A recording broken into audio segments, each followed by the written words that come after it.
Bonjour Hervé Morin. Bonjour Frédéric Rivière. Le président américain va donc présenter demain son plan de lutte contre l'État islamique. Quelle place souhaitez-vous que la France y prenne? Tout d'abord, un mot sur cette crise, parce que c'est extrêmement grave et que probablement nos compatriotes se disent une nouvelle fois, mais c'est bien loin de chez nous, face à nos préoccupations, difficultés qui sont les nôtres, encore des engagements militaires, tout ça coûte. Ce qu'il faut leur dire, c'est que cette histoire-là est grave pour la sécurité du monde. L'État islamique du Levant, ce ne sont pas des djihadistes qui veulent détruire, ce sont des djihadistes qui veulent construire un califat, qui veulent faire de la charia la loi de toute la région.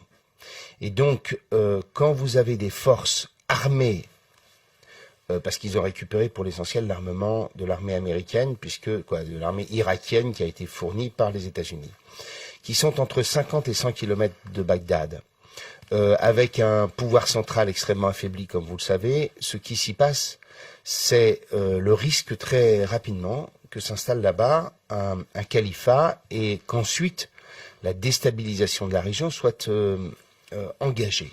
Et je vous rappelle que l'Irak a des voisins comme l'Arabie Saoudite, qui est un colosse au pied d'argile, ou la Jordanie, dont on sait à quel point le royaume est lui aussi fragile. Et donc je dis simplement une chose, aux Français, ce qui se passe là-bas ne nous est pas indifférent. Ouais, mais probablement le savent-ils ou le sentent-ils, puisqu'on parle beaucoup des djihadistes, des candidats djihadistes français. Ça n'a rien à voir entre une opération terroriste qui risque de frapper notre territoire national ou nos compatriotes à l'étranger. Là, il s'agit très clairement de la déstabilisation de toute la région et donc l'équilibre du monde. Et donc je dis, depuis des semaines, bien avant l'annonce des Américains, des Français, etc., je dis qu'il faut qu'on intervienne. Ouais. Alors et comment qu'on la intervienne, France bien doit-elle entendu. participer? Alors là, est-ce que la France doit participer seule? Non, ça n'a pas de sens. Non, il s'agit de former une coalition, mais quelle place attendez, la ce France que doit y j'aurais prendre? aimé, c'est qu'au lieu que les capitales européennes, les unes après les autres, défilent dans différentes capitales régionales, que nous allions au contraire, que nous construisions, nous, Européens, une réponse européenne, que nous essayions de construire une coalition européenne qui soit une partie de la coalition internationale. En clair, que nous démontrions que nous sommes capables de peser autre chose que d'être simplement la décoration d'une force essentiellement constituée des Américains. Il y a au moins une chose que nous, Français, devons dire, c'est que cette coalition internationale doit aussi intégrer les pays arabes de la région.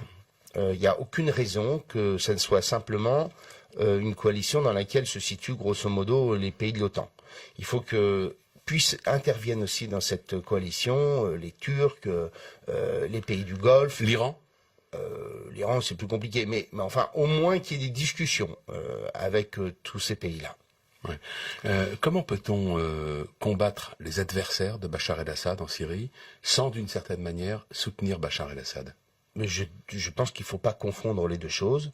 En effet, l'État islamique du Levant s'appuie sur le désordre en Syrie, mais je vous rappelle que Bachar el-Assad s'est beaucoup appuyé aussi sur l'État islamique du Levant pour faire la peau à l'opposition syrienne. Et je vous rappelle aussi, tant pis, c'est pas très modeste, mais que quand Laurent Fabius demandait la livraison d'armes à l'opposition syrienne, j'ai faisais partie de ceux qui s'y opposaient en considérant que ces armes allaient finir dans les mains des djihadistes. J'avais raison. On a appris ce week-end que Mehdi Nemmouche, j'en parlais il y a un instant, avait été le geôlier des otages français en Syrie. On sait que le nombre de candidats français au djihad, en Syrie en particulier, est extrêmement inquiétant. Est-ce que la France est suffisamment protégée, d'après vous, contre cette menace? On n'est jamais suffisamment protégé et en même temps, vous observerez que, je touche du bois, que nous n'avons pas eu d'attentat. Ça prouve que aussi les services font du boulot. Il y a beaucoup de coopération, il y a beaucoup d'échanges entre les services de renseignement.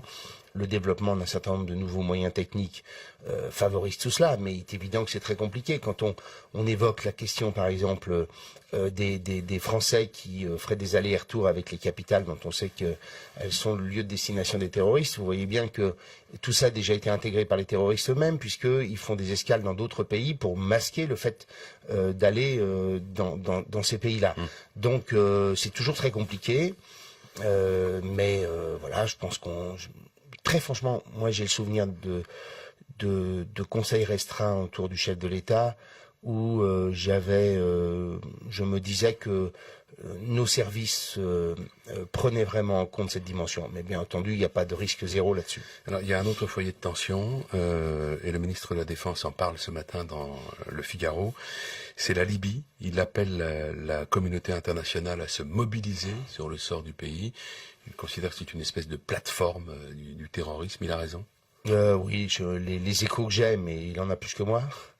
Les échos que j'ai, c'est que la situation est extrêmement grave en Libye, que le chaos du pays est en train de favoriser l'installation là aussi de djihadistes, et qu'on voit bien qu'à partir de la Libye, c'est la capacité d'approvisionner tous les courants terroristes qui frappent le Sahel.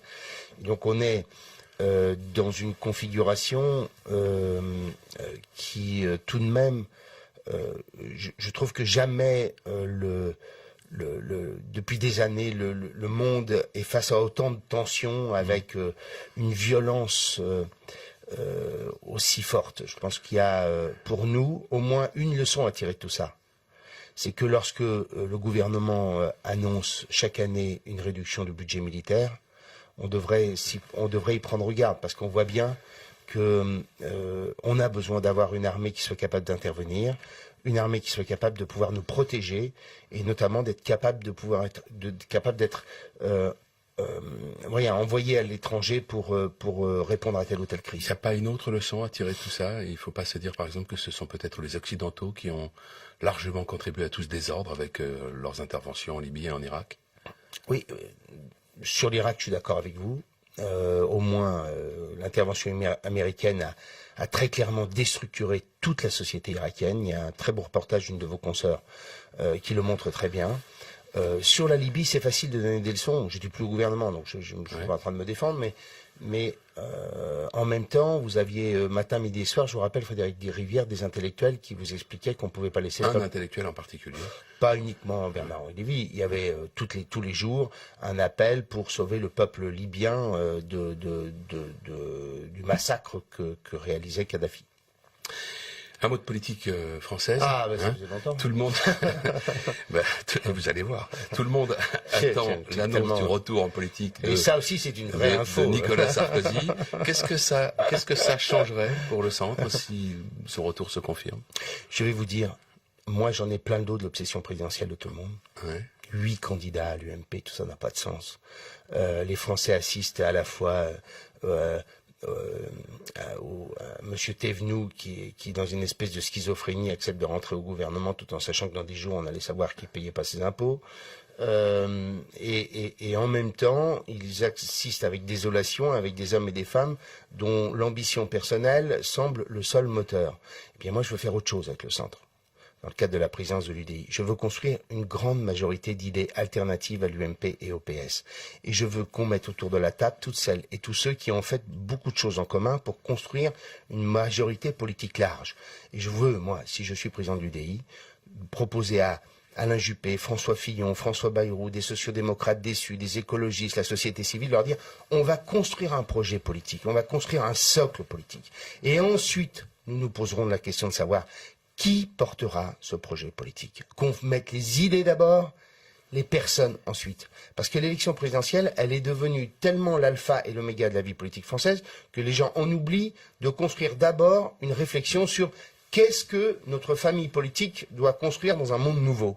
Eh bien, c'est ce que moi je voudrais faire au titre de l'UDI. Construire un projet politique dans un monde nouveau avant de se poser la question de savoir si c'est Frédéric Rivière qui sera le candidat de ce monde nouveau. On en reparlera. Merci. Merci, Hervé Morin. Bonne journée.